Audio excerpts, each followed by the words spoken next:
tragica scoperta nel pomeriggio di oggi ad Asiago e Contraga Pennar, 3 persone, un'unica famiglia di Mirano, coppia di coniuge e la figlia, trovati morti all'interno della casa di vacanza, si indaga per omicidio e suicidio.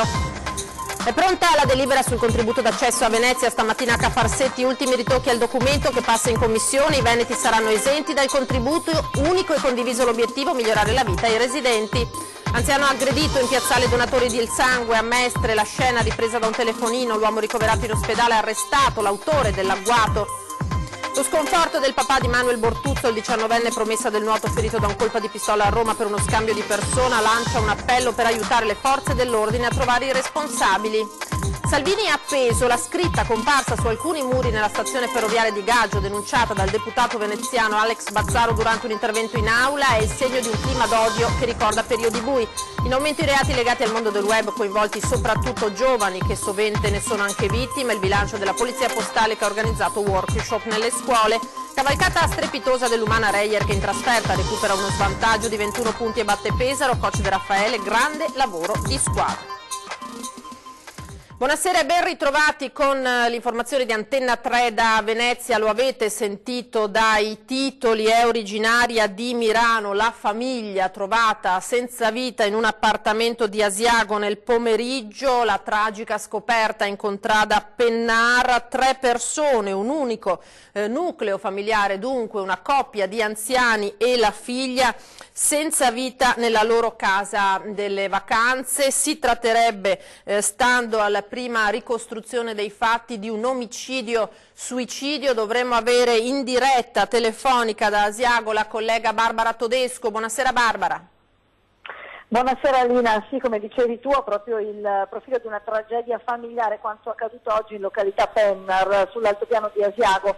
Nel pomeriggio il ritrovamento di 3 corpi senza vita all'interno di un'abitazione, un intero nucleo familiare composto da una donna di 43 anni, Silvia Marzaro, e dai genitori, il padre e la madre di 85 e 83 anni, originari proprio di Mirano. Stando a quanto riferito dai carabinieri della compagnia di Tiene, come dicevi, si tratterebbe proprio di omicidio o suicidio. La 43enne infatti avrebbe imbottito di psicofarmaci gli anziani genitori prima di assumere a sua volta una massiccia dose di stupefacenti. A dare l'allarme il vicino di casa, che da ore non aveva notizie della famiglia, che si trovava in vacanza sull'altopiano di Asiago da prima delle festività di Natale. Sul posto l'intervento dei vigili del fuoco, che hanno trovato l'abitazione chiusa a chiave dall'interno e fin dall'inizio hanno escluso un possibile avvelenamento da monossido di carbonio. Da quanto emerso, Silvia Marzaro soffriva di problemi di depressione ed aveva già tentato in precedenza di togliersi la vita. Sul caso, perché non è ancora chiaro quando sia accaduta la tragedia, stanno indagando, come detto, i carabinieri di Tiene. Cercheremo ovviamente di avere tutte le informazioni nelle prossime edizioni dei nostri telegiornali, ma per ora da Asiago è davvero tutto, io vi restituisco la linea. Grazie a Barbara Todesco, grazie ai colleghi di Bassano che stanno lavorando naturalmente su questo caso. Non appena avremo aggiornamenti, lo avete sentito, torneremo su questa tragedia. Intanto andiamo avanti perché è pronta la delibera sul contributo d'accesso a Venezia. Stamattina a Cafarsetti, riunione fiume della Giunta per gli ultimi ritocchi con la presentazione poi dell'iniziativa alla stampa. Unico e condiviso l'obiettivo, migliorare la vita ai residenti della città storica. Tabella di marcia rispettata per la definizione della proposta di delibera per l'introduzione a Venezia del CDA, acronimo di contributo d'accesso, autorizzato dalla legge di bilancio del governo Conte. Tour de force per gli uffici comunali che hanno lavorato in collaborazione con un super studio legale per stilare da un lato l'applicazione di ciò che sostituirà l'imposta di soggiorno, dall'altro l'istituzione della ZTL per l'accesso alla città antica e alle isole minori. Chiediamo un contributo di accesso non solo perché lo chiede la legge, ma perché il costo della gestione delle pulizie di questa città è veramente molto alto. Parliamo di un delta, cioè una differenza di costo rispetto a un altro centro storico di circa 30 milioni di euro all'anno, che è oggigiorno sulle spalle solo dei cittadini e delle imprese veneziane. L'introduzione del CDA sarà soft per tutto il 2019, periodo durante il quale l'imposta sarà di 3 euro per tutti. Dal 2020 passerà a 6 euro, che diverranno 8 per le giornate da bollino rosso e 10 quelle in cui abitualmente si registrano criticità da superaffollamento turistico. Una delibera che in qualche modo contempla molte esenzioni per i residenti del Veneto, per i cittadini che abitano qui, chi paga la tassa già di soggiorno. Cerchiamo di essere il più light possibile, il meno invasivi possibile. Sostituti di imposta saranno i vettori, aerei, ferroviari, navali. Sanzioni da 100 a 450 euro per chi non pagherà il contributo d'accesso. I denari raccolti saranno utilizzati per abbassare i costi sostenuti dai residenti per le manutenzioni del centro storico, per la gestione della sicurezza e delle informazioni. Non siamo interessati a fare cassa, a noi interessa la qualità di chi arriva e a questi chiediamo rispetto per una città viva. La città resta aperta, ma la vogliamo difendere, ripete Brugnaro. Noi non abbiamo intenzione di creare uno stato di polizia, tantomeno mettere i cancelli. La città resta aperta, chiediamo soltanto rispetto. Noi chiediamo rispetto, vogliamo dare rispetto. E la delibera ha già scatenato, come era prevedibile, l'opposizione, che stigmatizza il mancato coinvolgimento della cittadinanza e di un confronto su un tema così delicato per la città di Venezia. L'assessore ai tributi Michele Zuin rassicura: ci sarà tempo per tutti. Non è una delibera blindata quella che traccia la strada per la richiesta del contributo d'accesso a Venezia. All'opposizione, che ha stigmatizzato il mancato confronto su un tema così delicato, l'assessore ai tributi Michele Zuin risponde: non c'era il tempo materiale per gli incontri con la cittadinanza, ma ora quello per la discussione, il confronto, le proposte è arrivato. Non c'era tempo materiale, se non quello che ha fatto il sindaco, di coinvolgere le categorie, l'ha fatto lui personalmente, e adesso comunque ci sarà modo anche per le categorie di esprimersi in commissione consigliare prima di arrivare in consiglio. Nel dettaglio la delibera prevede esclusioni e esenzioni dal contributo d'accesso. Nella prima categoria per legge vi rientrano i residenti, i lavoratori pendolari, gli studenti e chi paga l'IMU a Venezia.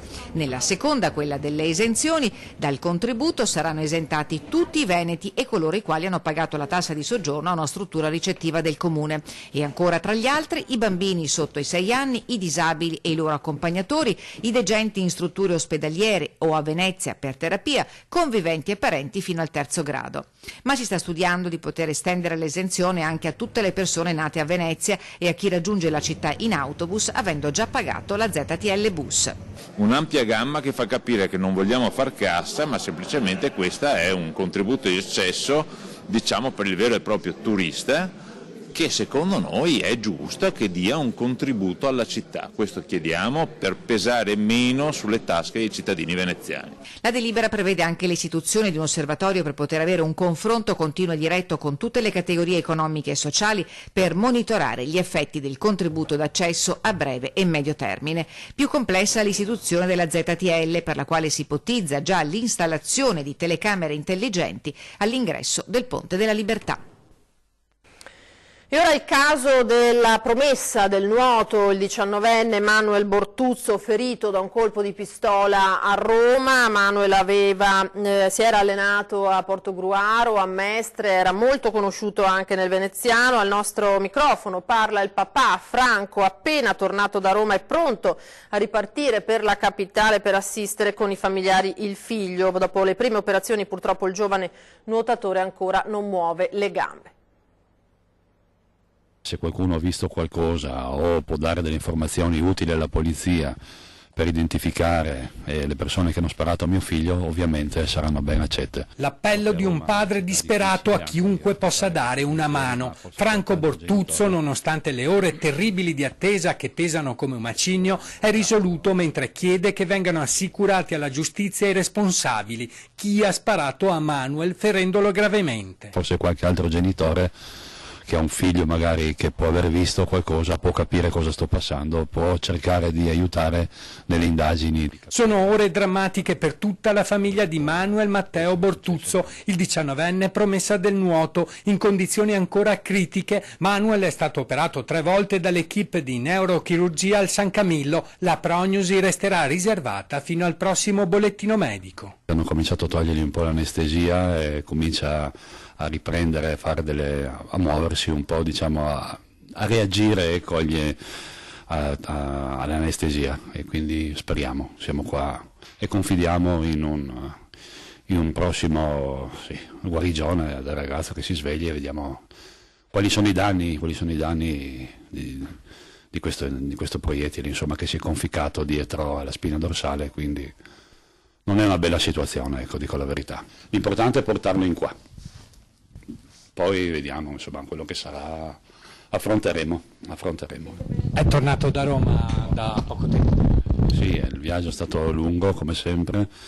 Ieri era ancora più lungo perché scendere giù ad aspettare la risposta dei medici è stato un viaggio veramente pesante. Oggi siamo qua a riprendere gli effetti personali, ritorno di nuovo giù a Roma. La fiducia dei familiari è riposta senza indugio verso le forze dell'ordine che lavorano in maniera serrata nella speranza di assicurare alla giustizia gli autori di questo brutale agguato. Di loro sinceramente non voglio sapere nulla, non è che in questo momento mi interessi, è solo per togliere via dalla strada queste persone che secondo me non hanno neanche diritto, cioè uno non può andare a mangiare un panino che viene preso di mira in questa maniera qua, ecco. Lei chiede giustizia? No, io chiedo la vita di mio figlio che ritorni a camminare, che ritorni a casa, che stia tranquillo, che faccia quello che deve fare e basta. Se la giustizia avrà il suo corso ci saranno persone che saranno all'altezza di farlo e a me sinceramente non mi cambia la vita, deve cambiare la vita per la società, a me ormai la vita è già cambiata. Ci sono state delle polemiche sul ritardo dei soccorsi?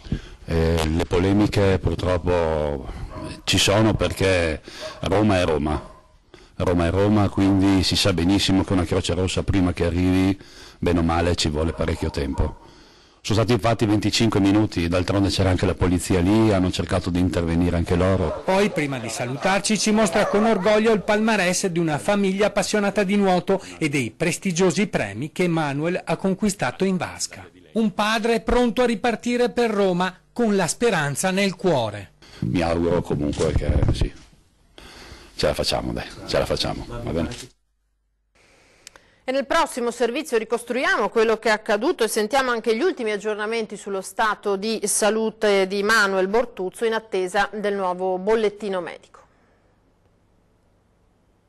Condizioni stabili, ma ancora nessun segno di ripresa degli arti inferiori. Se da un lato proseguono le indagini per assicurare la giustizia ai due individui che sabato notte hanno sparato a sangue freddo a Manuel Bortuzzo, dall'altra c'è la battaglia che il 19enne di Morgano sta combattendo dal letto di ospedale al San Camillo di Roma. Il proiettile che lo ha raggiunto al petto, perforandogli un polmone, arrivando alla spina dorsale, è stato estratto dai chirurghi che lo hanno operato per ben 3 volte, ma se abbia causato danni permanenti saranno le prossime ore a dirlo.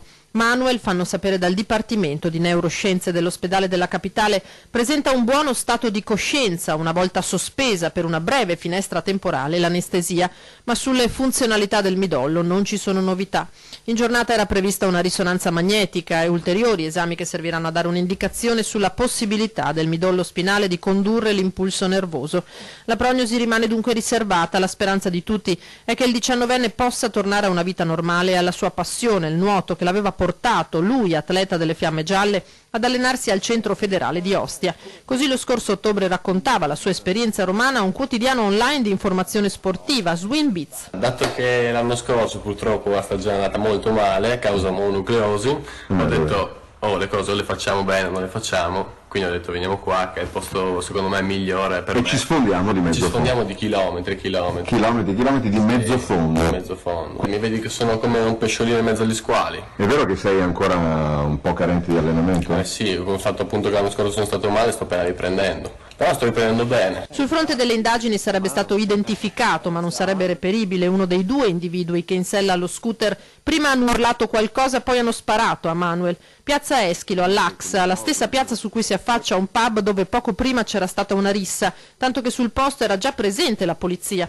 Il giovane nuotatore trevigiano non c'entrava nulla, gli investigatori pensano che i suoi aggressori, 2 individui noti come pericolosi, l'abbiano scambiato per un altro con cui avevano dei conti in sospeso.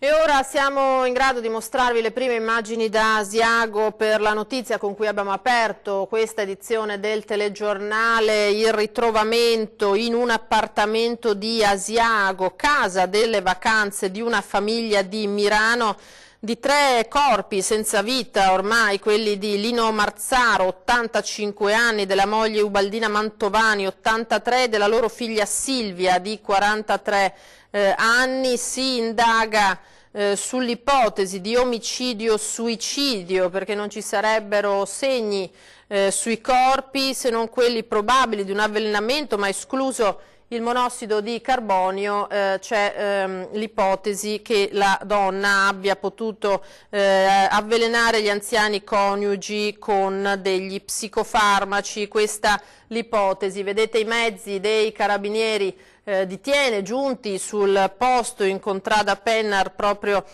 dopo che è scattato l'allarme. Famiglia, abbiamo detto, di Mirano, che pare si trovasse su ad Asiago in altopiano da prima di Natale. Queste le immagini che ci sta inviando il nostro Fabrizio Mingotto da Asiago, dove si trova con la nostra Barbara Todesco. Naturalmente ulteriori aggiornamenti nel corso delle prossime edizioni dei nostri telegiornali. Lo vediamo lassù, c'è anche parecchia neve, le condizioni non sono ottimali, si sta lavorando anche ormai con il buio per cercare di raccogliere tutti gli elementi utili per ricostruire quello che è successo, e naturalmente anche per escludere l'eventuale coinvolgimento di terze persone in questa tragedia davvero di proporzioni terribili. 3 vittime, lo abbiamo detto, 2 anziani coniugi e la loro figlia Silvia di 43 anni, che si trovavano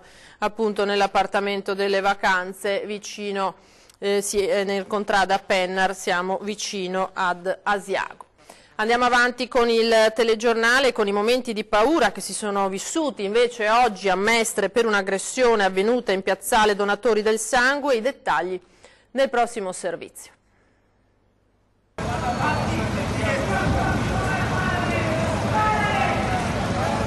Questa è la violenta scena a cui in molti si sono trovati davanti nel primo pomeriggio, in pieno giorno, nella zona di piazzale Donatori di Sangue a Mestre. Un 28enne tossicodipendente di nazionalità rumena, come si vede nel video amatoriale, ha aggredito un 61enne per derubarlo. L'uomo però ha reagito, iniziando ad urlare per richiamare l'attenzione dei passanti, che non potevano avvicinarsi in nessun modo. In pochi minuti sono giunti sul posto una volante della polizia e i carabinieri, cogliendo l'aggressore sul fatto. A quel punto, vedendosi circondato, ha perso definitivamente la testa, prendendo l'anziano per il collo, che già perdeva sangue dalla testa, gettandolo a terra e minacciandolo con un coltello, urlando che l'avrebbe ucciso se gli agenti si fossero avvicinati.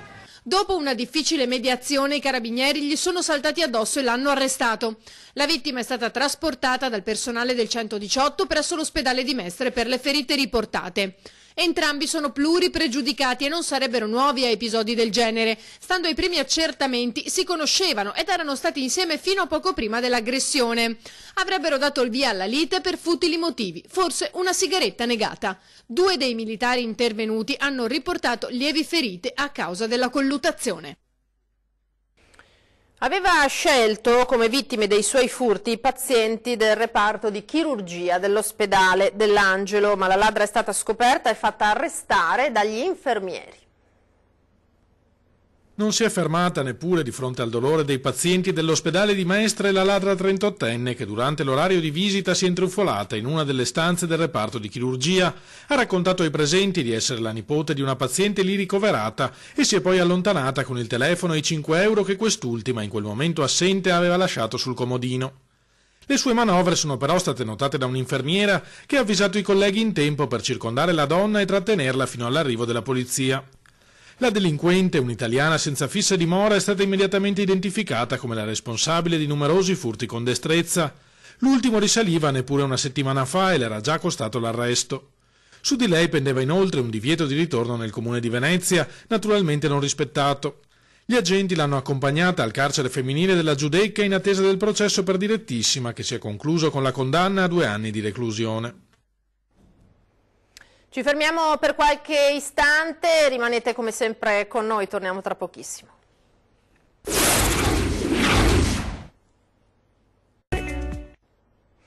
Di nuovo in diretta con il telegiornale di Antenna 3 Venezia, parliamo del pericoloso clima di odio nei confronti del ministro dell'Interno Matteo Salvini. La denuncia arriva alla Camera. Sentiamo. Salvini appeso. È la scritta comparsa su alcuni muri della stazione ferroviaria di Gaggio. Nulla di clamoroso nell'episodio in sé, ma per il deputato veneziano Alex Bazzaro, che ha denunciato il fatto anche durante un intervento in aula, è il segno di un clima di odio che ricorda periodi bui della storia italiana. Gli inviti a colpire fisicamente il ministro dell'Interno, sostiene, sono sempre più numerosi in tutto il territorio nazionale. La domanda è cosa succede se qualcuno dovesse prendere le parole di questi cattivi maestri, che si chiamavano una volta, sul serio e decidesse di passare dalle parole ai fatti. E a noi preoccupa l'incolumità di una persona come il ministro dell'Interno che nel pieno delle sue funzioni fa il suo mestiere e viene costantemente minacciato, non politicamente, non in un dibattito democratico, ma minacciato di morte e di ripercussioni fisiche della sua persona. A un ritorno della lotta armata non voglio neppure pensare, concede Bazzaro, ma che vi sia una recrudescenza di ideologie che credevamo ormai morte e sepolte, è dimostrato anche da alcune recenti prese di posizione dell'Associazione Nazionale Partigiani sulla tragedia delle foibe. Queste scritte, questi ritorni a parole di violenza che si pensavano giustamente finiti con alcuni tempi bui del nostro paese, creano un clima di allarmismo e odio che alla fine può sfociare in qualcosa di pericoloso, e l'unico modo per evitare che questo accada è condannare fortemente e da tutte le parti politiche questi gesti. È ovvio poi che se certe situazioni ritengono normale sponsorizzare, come accade nel nostro vicino Friuli, un convegno in cui si dichiarano le foibe come qualcosa di inventato dai fascisti, non ci siamo proprio. In aumento i reati legati al mondo del web che vedono coinvolti soprattutto i più giovani, che sono spesso le vittime. La Polizia Postale ha organizzato dei workshop nelle scuole del Veneto per affrontare l'argomento con ragazzi ma anche con genitori ed educatori.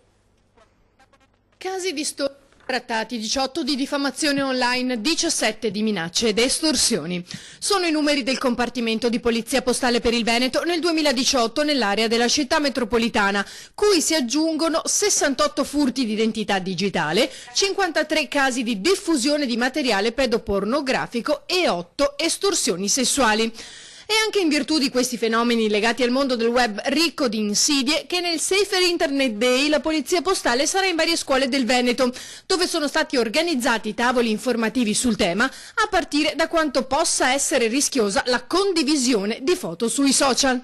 Il rischio è quello che quell'immagine e quel video che è stato dato alla rete, poi ce lo vogliamo riprendere, non lo possiamo fare più, e l'altro rischio, che forse è il più grave, è il fattore adescamento online, perché magari la foto che è stata condivisa non l'abbiamo condivisa con persone che hanno la nostra età. Ad essere educati però non solo i ragazzi, in primis i loro genitori. Il termine giusto, anche se è un termine facile ma difficile nel suo significato, è vigilanza. Si può vigilare costantemente e materialmente quando il ragazzo è troppo piccolo e quindi non deve navigare come vuole lui e dove vuole lui, esistono i parental control. È chiaro che a 12, 13, 14 anni, quando addirittura si diventa imputabili, non puoi vietare materialmente né di usare un cellulare né di limitare troppo l'uso di quel cellulare. Allora bisogna farsi un pochettino furbi, nel senso che bisogna conoscere il loro linguaggio, magari scaricare le stesse applicazioni che hanno i nostri figli e conoscere l'uso di quell'applicazione e il rischio che si cela dietro quell'applicazione e parlarne a casa. Bisogna parlare tanto ai nostri figli, perché la fiducia è importante, si devono fidare di noi, ma non tanto perché noi siamo i genitori e abbiamo potere di vita o di morte sui nostri figli, ma semplicemente perché siamo più grandi, anche se loro vanno più veloci, perché usano la rete meglio di noi, anche noi la dobbiamo saper usare. Il problema maggiore è quello dell'adescamento dei minori. I malintenzionati con falsi profili seducono il minore e ne diventano di fatto dei confidenti. I ragazzi questo devono saperlo. La Polizia Postale domani sarà, oltre l'Istituto Volta di Mestre, in altre 6 province. Lo sport con l'Umana Reyer che ha battuto Pesaro con una vittoria davvero incredibile in rimonta. Non sono bastati 21 punti di vantaggio a Pesaro per avere la meglio sugli Orogranata, che ieri sul parquet avversario hanno conquistato la vittoria in rimonta chiudendo la partita 86-89. Si tratta della terza vittoria consecutiva in campionato in cui la squadra ha dimostrato davvero le capacità di lavorare unite, quindi soddisfatto anche coach De Raffaele, che vediamo nelle immagini. Andiamo a vedere insieme la nostra programmazione. Prima di salutarci, a 20:10 ci saranno ospiti in studio Romeo Scarpa, presidente di Italia Nostra della sezione di Treviso, Guido Pomini dell'Ascom Conf Commercio. Si parlerà anche di recupero delle ville venete. E invece a Ring, in prima serata su Antenna 3, Ruspe avanti o indietro. Questa sera alle 21:15 torna Ring su Antenna 3. In apertura parleremo dell'emergenza neve e le novità sulla raccolta tronchi in montagna dopo l'alluvione. Poi l'Italia in recessione, bilancio di quota 100 e reddito di cittadinanza, ma delle grandi opere che si fa. Dalle 21:15 in studio col nostro Ferdinando Avarino ci saranno Giampaolo Bottaccina, assessore all'ambiente del Veneto, Massimiliano Barison di Fratelli d'Italia, Giacomo Vendrame della CGIL, Simone Scarabel del Movimento 5 Stelle e Marcello Bano della Lega. È tutto per questa sera, a me non rimane che salutarvi e lasciarvi alle previsioni del tempo. Arrivederci.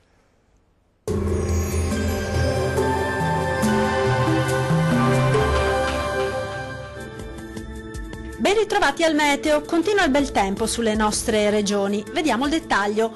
Sul Veneto tempo per lo più stabile, tuttavia al mattino non si escludono foschie e nebbie sulle pianure, ma in rapido dissolvimento.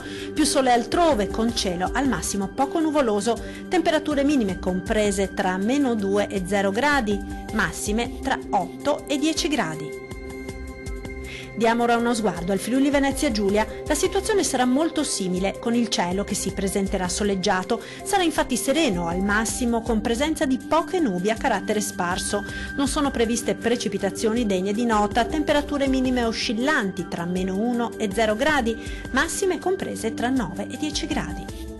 Vediamo infine la situazione del Trentino Alto Adige. Prosegue anche su questa regione un tempo stabile, soltanto qualche nebbia potrà riguardare al mattino le vallate meridionali. Altrove invece sarà ampiamente soleggiato.